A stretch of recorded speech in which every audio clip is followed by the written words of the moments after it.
You know what time it is? 6:30? Oh. Time to start living.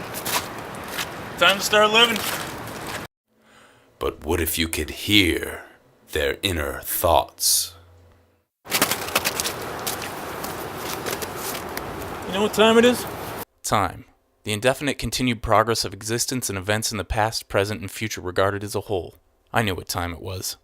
In reality, I needed to make sure he wasn't an alien. The characteristics were all there.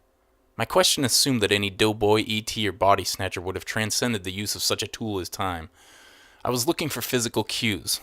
Would the question give him pause, make him ill at ease, or possibly move him to shed his adaptive lair?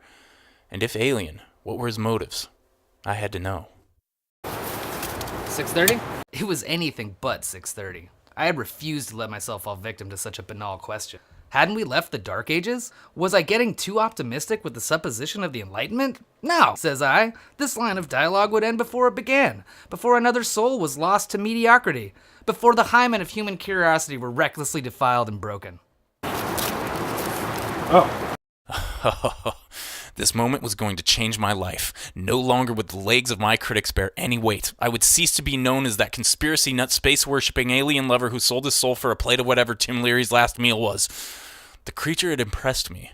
He was wise enough to realize that time would be something that any man might ask for. He was not, however, human enough to care what time it actually was. Time to start living. Yeah, I know it may have sounded a bit out of his league in terms of intriguing dialogue, but I thought I'd try to sharpen his creative teeth, as it were. Would it do the trick? Likely not. And if not, then perhaps it was time to polish off the old, how do you like the color red line of questioning. A man has to try, don't you suppose? Time to start living. That would definitely throw him off. Aliens have no use for social repetition. If anything was ever said by one alien, it was not then repeated by another. This action, while subtle, would be understood by any man. However, it would be something that the alien colleges would have overlooked in Human Studies 101. You know I'm an alien, right?